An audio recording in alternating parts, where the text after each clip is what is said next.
ҳодисаҳои охири соли 2021 ва моҳи майи соли ҷорӣ ки дар шаҳри Хорух ва ноҳияи Рӯшони вилояти Мухтори Кӯҳистони Бадахшон ба вуқӯъ пайвастанд, тавассути тарҳрезии моҳирона ва якҷояи хадамоти махсуси хориҷӣ, фаъолияти ташкилотҳои ғайриҳукуматии байналхалқӣ ва ташкилотҳои террористӣ бо якдигар тавъам мегардад. дар саргаҳи тамоми фоҷиаҳо Алим Шерзамонов, Маҳмад Боқиров, Улфатхонум Маҳмадшоева ва Холбаш Холбашев қарор доштанд. 26 марти соли 2022 дар хонаи сокини маҳаллаи Хоруғи Болои шаҳри Хорух Равшанбеков Ҷонибек Зарифбекович вохӯрие баргузор шуд, ки дар он шахсони зерин: Маҳмад Боқир Карамалишоевич, соли таваллудаш 1963, зодаи шаҳри Хорух, кӯчаи Иҷубов, хонаи 59, нисбат ба номурда қаблан бо моддаҳои 104, 186, 187, 188, 199, 237, 328, 391, 195, 345, 189, 330, 137 ва 179 Кодекси ҷиноятии Ҷумҳурии Тоҷикистон парвандаҳои ҷиноятӣ оғоз гардида расман дар ҷустуҷӯ қарор дошт. Маҳмадшоева Улфатхони Масумовна, соли таваллудаш 1957, зодаи шаҳри Хорух, сокини шаҳри Душанбе, роҳбари ташкилоти ғайриҳукуматии Номус ва Инсоф. Холбаш Маҳмад Назарович, соли таваллудаш 1965, зодаи деҳаи Вамари ноҳияи Рӯшон, истиқоматкунандаи ноҳияи Синои шаҳри Душанбе. Шерзамонов Алим Маҳмад Расулович, соли таваллудаш 1964, зодаи шаҳри Хорух, кӯчаи Иҷубов, хонаи 55, муовини роҳбари ташкилоти террористӣ ба ном Паймони Миллӣ дар яке аз кишварҳои Аврупо қарор дорад. се нафари аввалӣ ба тариқи ҳузурӣ ва Шерзамонов Алим ба таври онлайнӣ дар вохӯрӣ ширкат карданд. дар рафти нишасти мазкур номбурдагон нақшаи гирдиҳамоиро дар Хорух ва Рӯшон бо ҷалби аъзоёни гурӯҳҳои муташаккили ҷиноятӣ тарҳрезӣ намуданд. барои маблағгузории бетартибиҳо аз тарафи Алим Шерзамонов маблағи калони пулӣ ваъда дода шуд. События в Бадахшане постоянно отслеживаю и распространяю в соцсетях. О событиях последних дней в Хоруге и Рушане также в курсе, так как изначально знала об этих планах и была организатором. Но сейчас очень сожалею. Об организации протестных шествий в Хоруге и Рушане была достигнута договоренность еще 26 марта 2022 года при встрече с Бохером. На этой встрече, кроме меня, также участвовал и Холбаш. Она состоялась в частной гостинице у Джони в Хоруге. Идея организации протеста принадлежала Алиму Шерзамонову. Улфатхонум қатъи азиз даромадам ва Улфатхонум синемо нигоҳ карда гуфт ки шумо ҳеч чӣ накарда истодаед. дар ҷавоб Маҳмад Боқир гуфт ки мо ҳама кора мекунем, мардума ҷамъ мекунем ва митингҳоямонро давом медиҳем. 26 марти соли 2022 тахминан соатҳои 1-2 рӯз Маҳмад Боқир бо шариконаш омаданд ва ба назди Холбашев баромаданд ба меҳмонхона. Собиқ оилаи Холбаш Улфатхони Маҳмадшоева ба назди мо омад. ман ӯро дидам ва ӯ аз Холбаш пурсон шуд ки ӯ дар куҷост. дар ҷавоб ман гуфтам ки ӯ бо Маҳмад Боқиров дар боло дар меҳмонхона яъне суҳбат карда истодааст. ман бо ҳамроҳии Улфатхоним ба пеши онҳо рафтем. вақте ки ба меҳмонхона даромадем, Холбашев бо ҳамроҳии Маҳмад Боқиров нишаста суҳбат доштанд.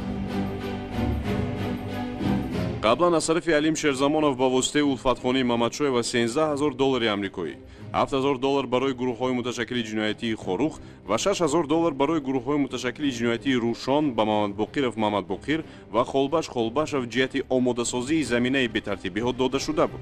дар рафти нишаст масъули ташкил намудани бетартибиҳо дар Рӯшон Холбашев ва дар шаҳри Хорух Маҳмад Боқиров таъин гардиданд.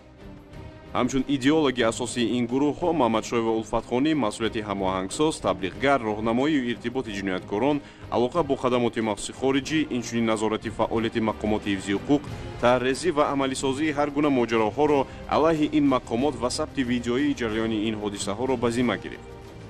Как раз на этой нашей встрече 26 марта Шерзамонов позвонил Бохеру по интернет-связи и попросил его вывести людей на протестные акции.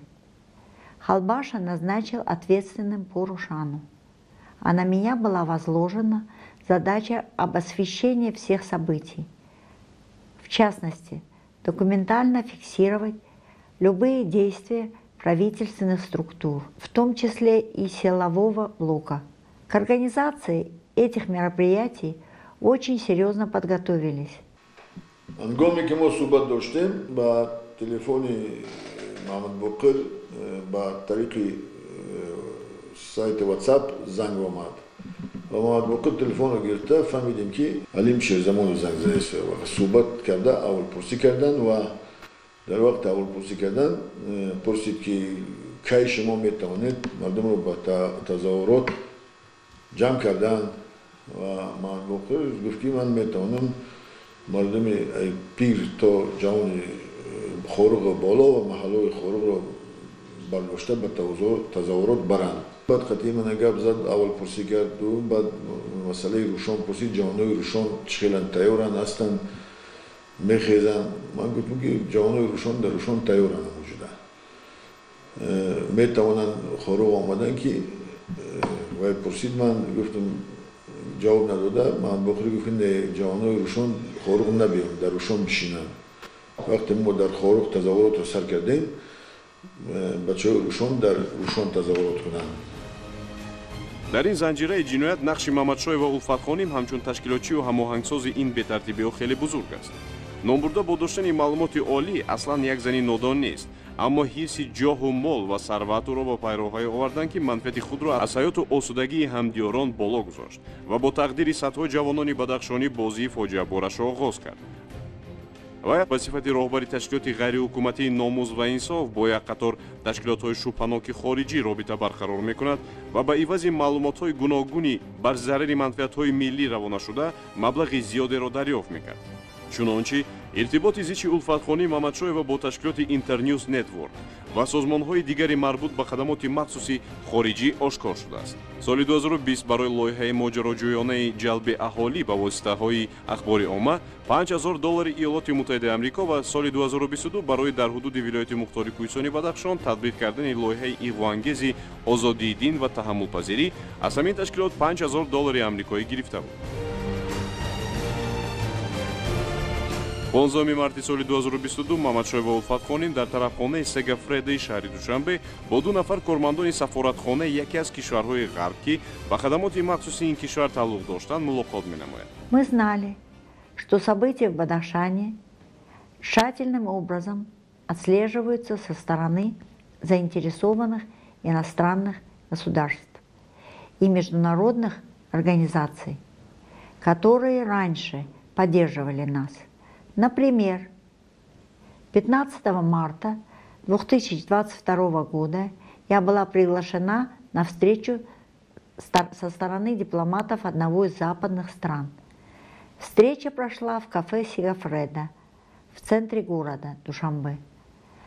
С собой я взяла Раимҷонову Шифо, которая также присутствовала на нашей встрече как переводчик. Наша беседа продолжалась 40-45 минут. За это время мы обсудили разные темы и проблемы, но в основном дипломаты интересовались политикой Китая в Таджикистане, совместном военном объекте Китая и Таджикистана Мургаби, а также попросили меня о создании коалиции общественных организаций в Бадахшане и выразили готовность всесторонне финансировать. بعد از چند الفتخونیم با ما زنگ زد که گفت ما یک وخوری داریم با نمایندگان تشکیلات‌های خارجی و بعد ما در یکی از رستوران‌های شهر دوشنبه سگافریدو در اونجا من اول رفتم. اونجا دو مرد شش بودن خارجیان که پیش من اونها رو نمیدیدم و نمیشناسم و ششتم با اونها شناسایی پیدا نبودم و بعد 10 دقیقه تقریبا الفتخونی محمدشویeva نیز در اونجا حضور داشت. یکی از سوالهایی که نمایندگان تشکیلات خارجی از ما پرسیدن گفتن که اون حادثه‌ای که در قزاقستان رخ داد امکانیت با دست ما تشکیل نمودن اون در تاجیکستان یعنی که در بدخشان وجود دارد یا نه.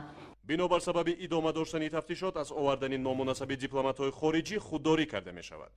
Ранее в рамках своей общественной организации я получала денежные гранты от зарубежных иностранных источников.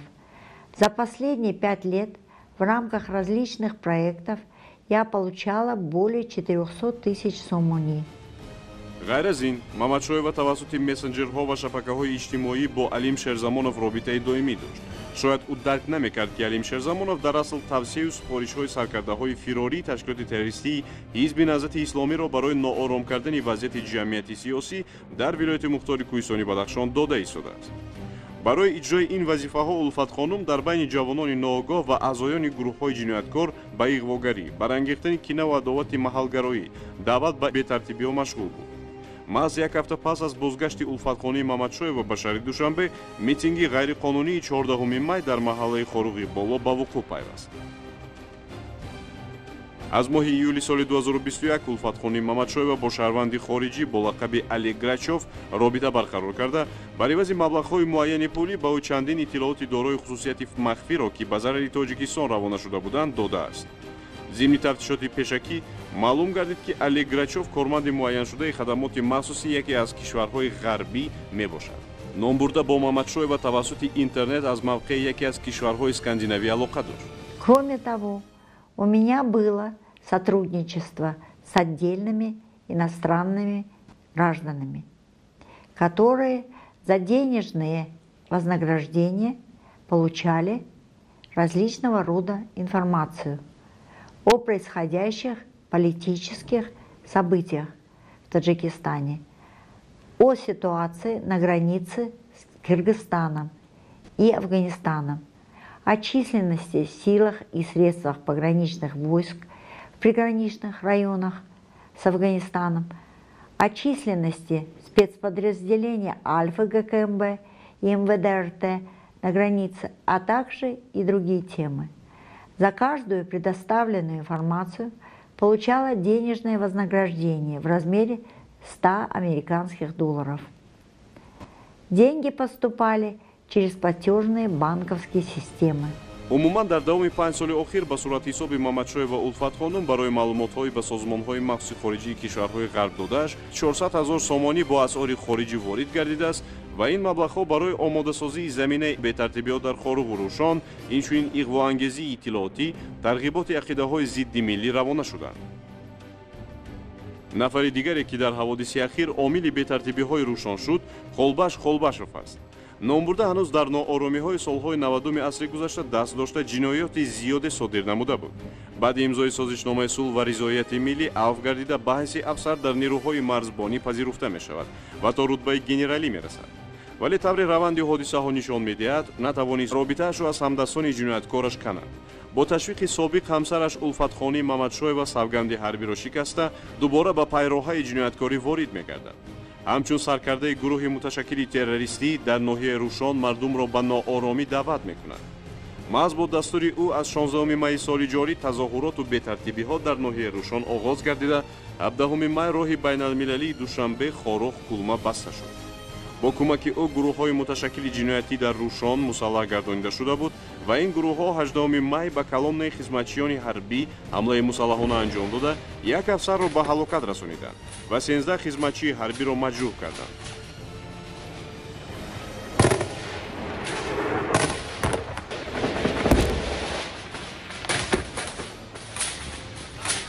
Холбашов Холбаш шахсан сокинони ноҳияро талқину талаб мекард, ки ба тазоҳуроти бемуҳлат бароянд, бар зидди мақомоти давлатӣ баромад намоянд. Қулмамад Рудгор Алишер гуфтанд, ки пага дар пеши ҳукумат бинои ҳукумати ноя ҷамъ мешавем, митинг баргузор мекунем. Ман гуфтам шумо биред ва фароғ кунед. ва омадан гуфтам ман гап сипар задам қатишон ва гуфтанд, ки мо мехоҳем мақсад дорем пеши ҳукумат митинг кунем. тазоҳуротое ки аз санаи 14 то 18 дар шаҳри ноҳияи Рӯшон сар заданд, тибқи ҳамон нақша буд. фитнаи хиёнаткорон зуд шикаст, зеро он бар зидди манфиатҳои давлатдории миллӣ ва миллати тоҷик буд. имрӯз онҳо аз кардаи худ пушаймонанду ангушти надомат мегазанд. Думаю, что я поступила неправильно и ошиблась, Прошу прощения у жителей Хорога, Рушана, а также Рушкалы, потому что мы стали основными виновниками всех бед и трагедий на Памире. Мы разрушили десятки судеб молодых и перспективных ребят. Прошу простить меня.